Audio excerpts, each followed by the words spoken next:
You are listening to Julia's Trucking Cafe News Hour. Hi, welcome to Julia's Trucking Cafe Trucking News Hour. I hope you've been doing well. As always, I have lots of news to get to, so let's get right to it. A former NASCAR driver, trucker, and Patriot Talladega Speedway big rig driver passed away January 27th. The Talladega Speedway announced that driver John Ray passed away at the age of 82. Ray was a trucker who owned John Ray Trucking Company in the 1970s, as well as a NASCAR driver who drove in the NASCAR Cup Series from 1974 to 76, until a crash at Daytona ended his racing career. Ray was best known for opening up races at Talladega with his gold and brown Peterbilt topped with a giant American flag. Ray said in an interview a few years ago that he got the idea to run the racetrack in his truck with the American flag in 2001 after the 9/11. He said, and I quote, "It was 2001, we just had the 9/11 attacks, and Dale had also passed away earlier in the year. I had a crazy idea to run my rig out on the track with an American flag attached to the back. It started off as a tribute to the country and to Dale. I never thought it would become the heartfelt moment that it has over the past some odd years, but I'm glad it became a tradition that means so much to the fans and the Talladega family. It represents such a sense of pride that we all share together as a nation and as a community. It is my honor and privilege to do it." Ray eventually gave over driving the Peterbilt to his friend Roger Haynes and then passed it on to his son Johnny.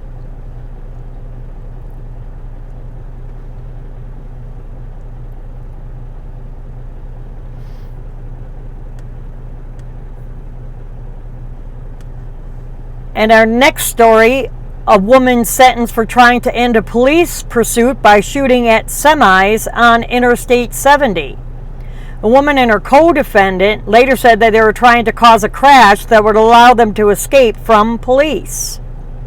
A Missouri woman been sentenced to federal prison for shooting at multiple semi-trucks during a high-speed police chase in 2016. On January 27th, Victoria Ann Boole, who's 27, was sentenced to 10 years in federal prison. Boole previously pled guilty to 2 counts of destruction of motor vehicle and 1 count of possession of a stolen firearm. The charges stem from an April 7, 2016 police pursuit that began when a Boone County Sheriff's officer spotted a Jeep that had been reported stolen at the Midway Travel Center in Columbia, Missouri. When a sergeant approached the Jeep, Boole and her co-defendant, Russell Dean Moore Jr., also 27, sped away. The U.S. Attorney's Office describes the police pursuit that ensued, and I quote from the article, "The sergeant pursued the Jeep with his emergency lights active. The Jeep turned on Highway 40 and it was crossing Interstate 70. Moore shot at the sergeant multiple times. The Jeep then turned onto Highway W and stopped at the intersection of Sugar Creek Road. The sergeant saw Moore exit the Jeep and started shooting at him some more. Moore got back into the Jeep and the pursuit continued. After the sergeant's patrol vehicle was struck by at least 1 bullet, disabling it, other officers continued the pursuit of the stolen Jeep into southern part of Columbia, Missouri.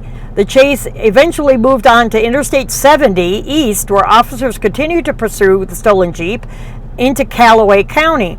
Throughout the pursuit, multiple shots were fired from the Jeep at various officers. Shots were also fired from the Jeep at 4 semi-truck traveling on Interstate 70 and then nearly striking one of the drivers. The Jeep ran out of gas on County Road 172 in Callaway County, and Boole and Moore were arrested. Both Boole and Moore later admitted they drove the Jeep at different times during the pursuit. How could you do that? Well, that'd be pretty good. Both Boole and Moore said they fired at semi-trucks during the pursuit, hoping to cause a crash so that it would allow them to escape.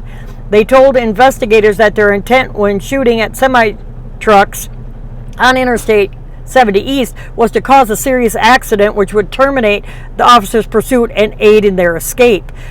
2 trucks were shot at during the pursuit. One of the drivers stopped his vehicle and discovered that his cab was damaged, and there was a 9mm bullet lodged into the driver's seat. Another driver told investigators he heard a pop and his truck engine began smoking and overheated. He pulled into a rest stop and called his employer. There was a hole in his grill and the radiator, air cooler, and condenser were damaged.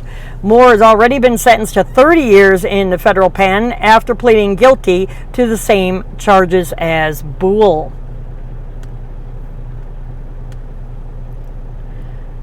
And a truck driver is accused of stealing and reselling $36,000 worth of diesel. Wisconsin police say that a truck driver is facing felony charges after allegedly stealing tens of thousands of dollars worth of diesel fuel and reselling it to other truck drivers.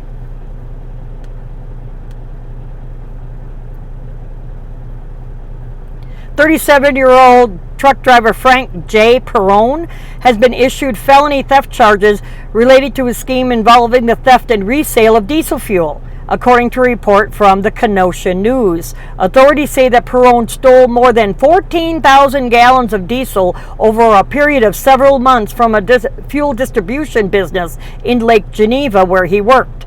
According to a criminal complaint issued by the county DA, Perrone's employer became suspicious when he showed up to work on his days off and when some of his delivery records went missing.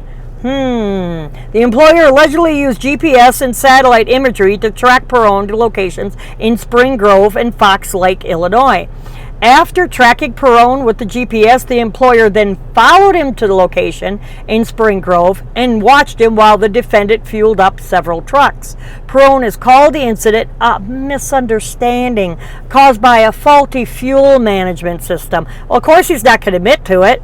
The value of 14,775 gallons of stolen fuel is estimated at $36,279. Perrone could face up to 10 years in prison if convicted.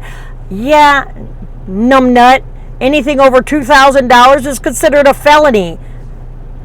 People, I swear to goodness, you know. And in other news, and we all know about this by now, Illinois shut down 255 between 64, if I remember right, and 55. The Illinois Department of Transportation is warning drivers to find alternate routes around this major interstate closure that began the first of the year. So there again, I'm playing catch up with everything.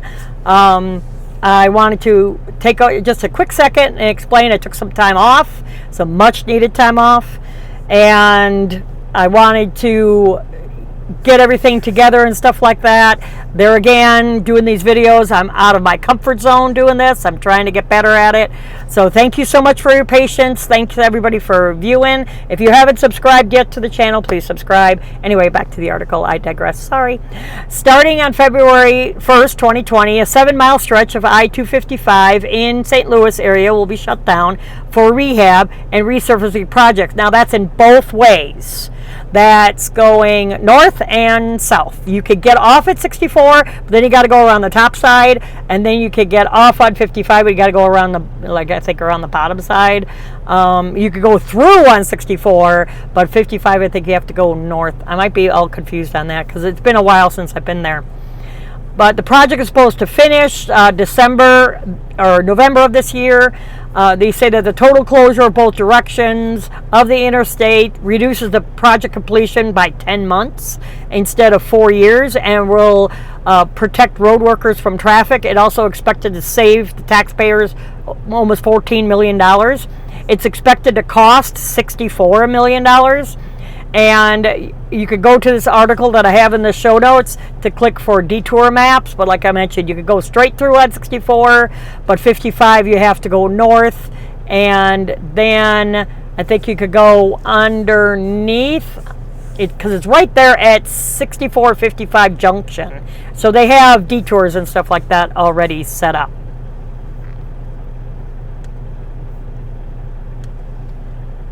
And, with this coronavirus scare, now that I'm doing this, but this is actually news back in, like I said, I'm trying to play catch up. We're all worried about toilet paper. Well, here we go.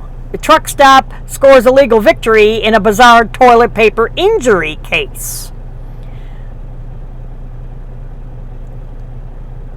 An Illinois court sided with truck stop giant Pilot Travel Centers in a strange case involving injury caused by an industrial-sized roll of toilet paper. In an opinion published Monday, January 27th, the Illinois Court of Appeals court voided a previous verdict that found that Pilot Travel Centers was responsible for injuries that a woman sustained when she was struck by a roll of toilet paper. The majority opinion found that there was no evidence that Pilot could have known that someone would place the toilet paper so as to booby-trap the entrance into the stall in some sort of prank or intentional attack upon the plaintiff, Ms. Pearson. Now thinking about that, okay, in the women's restroom, you got your stall, just like, I'm sure, like a guy's restroom. I don't know, I've never been in one. But, so somebody, and you had the top part. So instead of having the toilet paper on the floor, or if it was falling down off of the holder that's attached to the wall of the, I guess the partition. I'm losing my mind and my words here, but so they laid it up on top. Nobody's doing it intentionally to hit her in the head. Because you're not thinking, you're just going to put it up off the floor. You're going to put it on the top of the stall. That stall is what I'm trying to use. So you got your wall this way and you got your door. And if they put it right here, nobody's trying to do anything on purpose. Anyway, Pearson, who was working as a waitress at Denny's restaurant in Pilot at St. Louis, was injured on April 7th when she was hit on the head by the toilet paper roll as she entered the bathroom stall. She later filed suit against Pilot months later, claiming that the truck stop failed to maintain the restroom in safe condition. Well, you think it might have knocked some sense in her? I didn't see that, did I? A court sided with Pearson during the July 2018 trial and found that Pilot was liable for her injuries. Pilot appealed the verdict, and then on January 27th, the court sided against Pearson, finding the Pilot could not be held accountable. From the opinion, and I quote, because Pearson failed to establish the toilet paper rolls on top of the door for a period of time long enough that Pilot should have or could have discovered it, we cannot find that Pilot had constructive notice of the condition of the restroom. The majority ruling remands the case to the trial court with directions it should enter a judgment notwithstanding the verdict in favor of Pilot. So, like I said, a patron could have done that.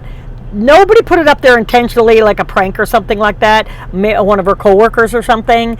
Any customer could have put it up there just to plop it up there right in the corner. And when she closed the door, it clunked her in the head. Like I said, didn't knock any sense into her. Anyway, on to the next story.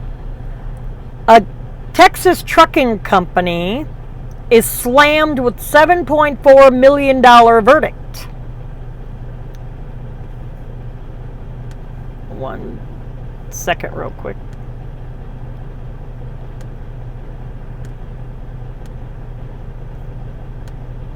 There. A Texas jury ordered a trucking company to pay millions to a man who was injured during a crash involving an oversized load back in 2017.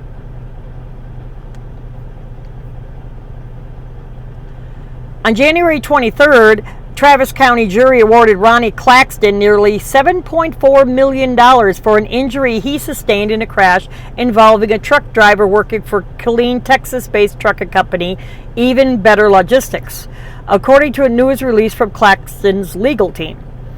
According to that lawsuit, back in April of 2017, Even Better Logistics driver Dennis Rayner was hauling an oversized overheight load on southbound Highway 183 when he struck the Highway 71 bridge. Claxton was driving in a pickup truck directly behind Rayner during the bridge strike. Claxton's legal team said that, quote, The force of the crash caused steel turnbuckles and chains securing the trailer's load to rip apart at a high rate of speed. A chain and a steel turnbuckle crashed through Claxton's windshield. It wasn't a turnbuckle, it's one of those binders that they use to, all you flatbedders know what I'm talking about.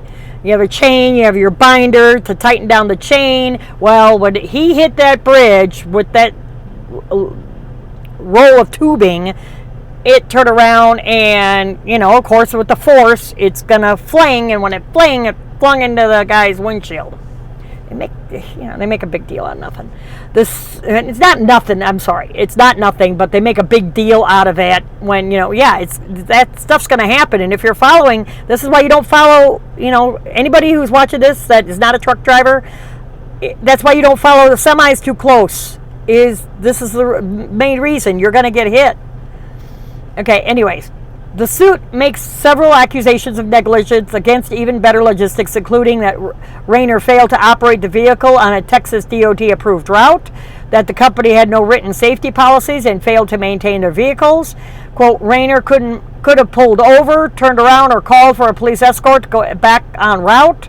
The law firm said. Instead, he continued on an unsafe route when he hit a bridge. Upon impact, a tie-down ratchet weighing 25 pounds was thrown into the windshield of our client. Today, Travis County, Texas jury heard Ronnie and rendered their version of Texas justice. $7,396,314 plus 2.5 years of prejudgment interest at 5% on economic losses of $1,261,314, said the attorney. New York governor proposes steep increase in fines for overweight trucks. New York Governor Andrew Cuomo today unveiled his 2021 budget proposal that includes a measure designed to cut down on bridge strikes by trucks. On Thursday, Cuomo unveiled his 2021 executive budget, which includes a proposal to dramatically increase fines for overheight violations for truck drivers in hopes of cutting down on bridge strikes. The current penalty for first-time offense overheight violation is $200 to a $500 fine and or 30 days in jail. Cuomo's proposal would increase this fine to $5,000, keeping the jail sentence the same. Quote, bridge strikes at best create unacceptable, costly traffic problems with real economic consequences, and at worst are a public safety hazard that put the lives of motorists and passengers alike at risk, Cuomo said. With these new, tougher penalties, we are continuing our aggressive action to reduce the frequency of these crashes and improve the safety and reliability of our roadways. The complete list of proposed penalty changes offered by Cuomo can be viewed in this article that you can find on the show notes in the link below in the description to my website. Now it's time for this episode of Julia's Trucking Cafe is brought to you by My Patriot Supply. As truck drivers, we all know what it's like to be at a shipper's or receiver's and have to wait to be loaded for hours on end. Am I right?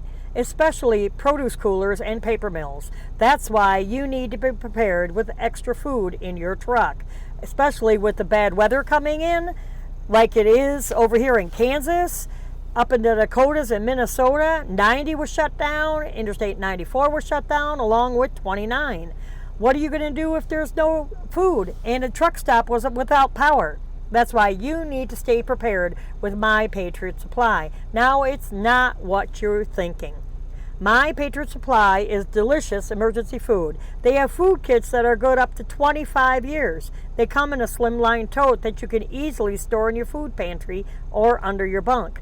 I could speak from experience. After living through Hurricane Katrina, we were without power for 10 days, me, my mother, son, and I. If it weren't for the MREs that were flown into us, we wouldn't have any food. There was 4 60-foot pine trees that broke in half during that storm and crossed my driveway and landlocked me in. That's when My Patriot Supply would have come in handy. If I knew then what I know now about My Patriot Supply, I definitely have some of this food stockpiled in my pantry. Now, for a limited time, you could get a 1-week supply of food in a handy and neat looking ammo can, like you see here. for just $39. Look at all that food you get. It's a week's worth of breakfast, lunch, and dinners just for 39 bucks. How do you get it? Where do you go, do you ask? Well, I'll tell you. Just go to my website at juliastruckercafe.com, click on the emergency food supply tab, scroll down and click on any of the images to find out more information and get yours today. They even offer gluten-free food for under $100. Winter weather is here. What would you do if the interstate was shut down, just like I was talking about? You need to get My Patriot Supply and get it today. Welcome back to Julia's Trucking Cafe Trucking News Hour. Thank you so much for taking the time to join me. Back to the news. Dozens of state troopers fired in a cheating scandal. Y'all are going to love this. Georgia state officials say that they have terminated dozens of troopers for allegedly cheating on a test. This happened back in end of January.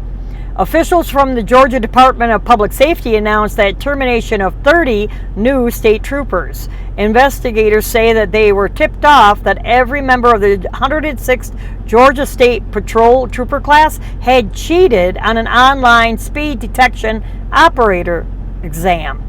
The Georgia Department of Public Safety said, quote, investigators found the cadets utilized written or typed notes, received direct assistance from another cadet, test answers, utilized test questions and answers posted by a cadet on the GroupMe online application, and queried an internet search engine for test questions and answers, end quote. Officials say that as many as 133 speeding citations have been issued by the now fired troopers who did not pass the exam. Georgia Department of Public Safety Commissioner Mark McDonough said that all of the troopers interviewed as part of the investigation admitted to cheating on the exam. Quote, it's a punch in the gut. This goes to our very core values, McDonough said. And there's also a YouTube video in the bottom of the article. Here later on, I'm going to try to play some videos, but I just don't want a copyright strike, because if there's music or something like that in the background, even though I may give them permission, YouTube doesn't like it, and you get 3 strikes to your channel and it gets shut down. So I just don't, want to get the channel shut down. I like doing this for everybody. So in other news, let me pull it up here. Of course, I can't remember every article. 50 truckers convoy to bring joy to a boy with terminal cancer. Dozens of truckers came together in Wisconsin to brighten the day of a local boy suffering from deadly cancer. The other week, 50 truckers came together in Berlin, Wisconsin to show support for 9-year-old Miguel, who's suffering from a rare form of cancer. Now, I'm not going to even try to pronounce it. Convoy organizer Becky Retzlaff said that she was overwhelmed by the response from truckers who wanted to show up for Miguel. She said, we can't do a lot, but we own trucks. So I was like, why not give him a ride in a semi? And it all just kind of exploded. Retzlaff's son is in the same class as Miguel in school. And at the bottom of the article that you could find in the show notes, you can see the video.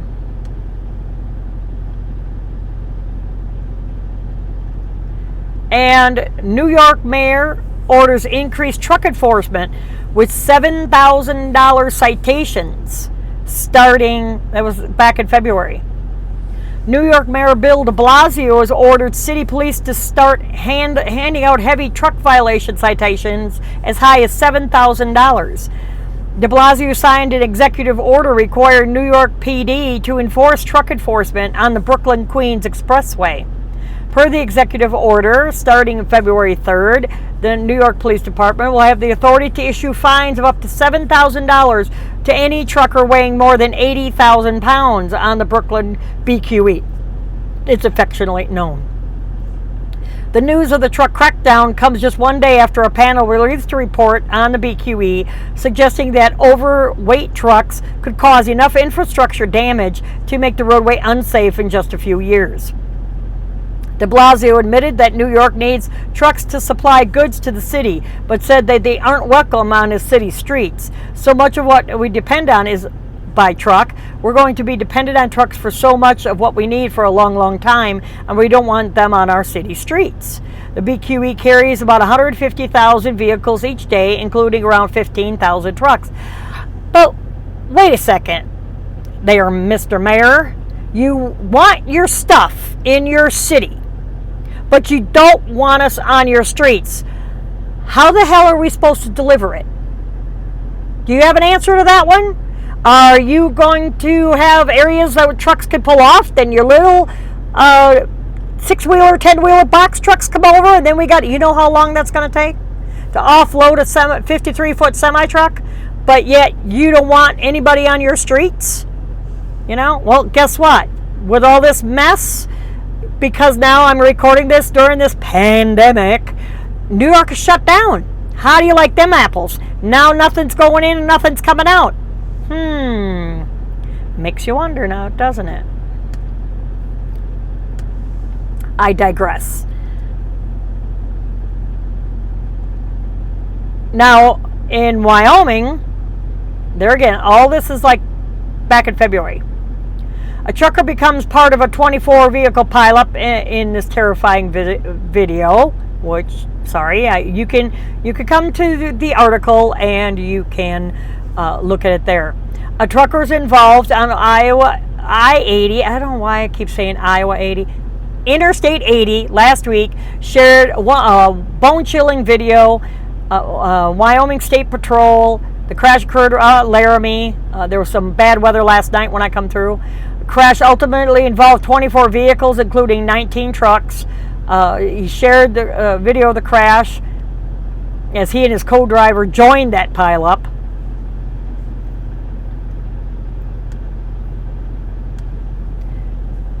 And in another story, a driver survives a crash that leaves him hanging off of a Kentucky bridge. Kentucky State Police say that they are on the scene of a hazmat crash that forced an evacuation. The crash occurred on the morning of February 3rd, south of Williamsburg, Kentucky. Troopers say that the semi-truck was hauling flammable materials, overturned, and ended up hanging off the Buck Creek Road Bridge.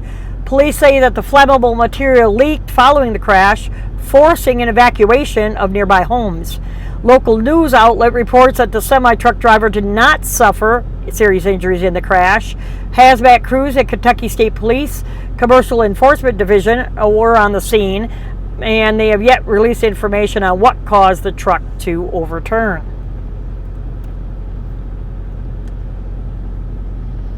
And some more truckers get together for a convoy for a truck driver battling cancer. Dozens of trucks convoy past the home of a trucker fighting cancer in his heartbreaking video. Shared the video of the convoy designed to honor trucking company owner Daryl Kaufman.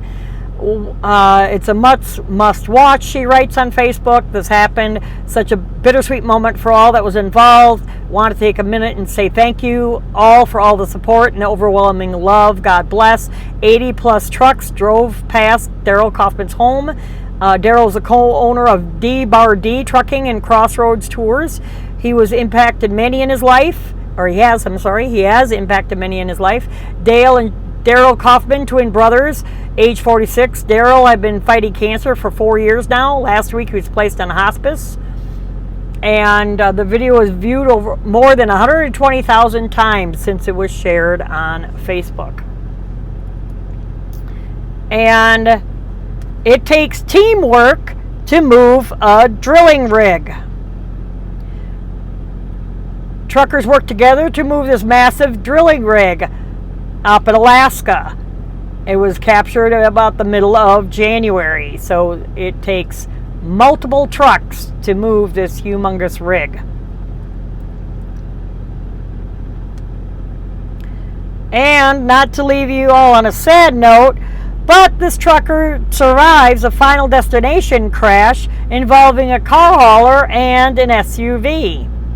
Yeah, that SUV went right through the hood and tore apart the front of this guy's truck. Connecticut authorities reported an unusual crash involving a semi-truck, a car carrier, and an SUV on Monday. The crash occurred on February 3rd on Interstate 84 in Connecticut. According to a report from the fire department, an SUV came off of a car carrier and struck a tractor trailer head-on in the westbound lanes of Interstate 84. Officials say that no one was seriously hurt, but you see serious damage to both the semi-truck and the SUV captured at the scene.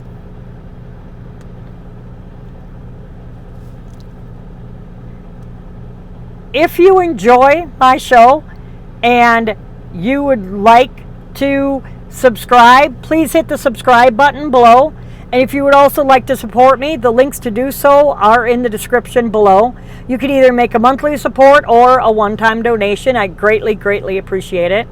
I also greatly appreciate all of you who view my videos and tune into the podcast and listen to me and watch me here every week or try every week to the cafe. If you're new to the cafe and you would like to check me out, at the bottom of every podcast episode or in the description, there's also a link on my website at juliastruckercafe.com on where to find the podcast. You can find me on iHeartRadio, iTunes, Pandora, Spreaker, Spotify, a bunch more. I'm on Facebook. Please like us on Facebook. And also I have a discussion group, Julia's Trucker Cafe regulars. I also have, if you're not on Facebook, I have a discussion group on my website. Under cafe menu, it's a drop-down menu, and everything is under the cafe menu, just kind of like a restaurant. If you wouldn't mind, I humbly ask, please subscribe to the email list. That is, I know it's kind of annoying, y'all, but that is a little drop-down. When you go to my website, it'll be a little blip drop-down, and I can send you the show notes, the links of the articles, or the articles themselves, right to your inbox. So you can see for yourself the videos and everything that I can't show here, or if I'm not BSing you on what I talk about on the show, that you can see for yourself right in the articles. In the future, if I'm having new things coming out, if you're on the email list, you'll have priority in getting those new things that are in the works. Before I forget, please feel free to leave a comment on the bottom of any episode that you listen to. I read each and every one. Shoot me an email. My email is info@juliastruckercafe.com. If you have an idea for an upcoming show, please feel free to email me. And that would be great. So thank you all for tuning in again. I'm working on these videos today. I'm taking a 34-hour reset. I'm on my way out to Oregon, so I'm trying to play catch up on everything. Don't forget to subscribe. See ya.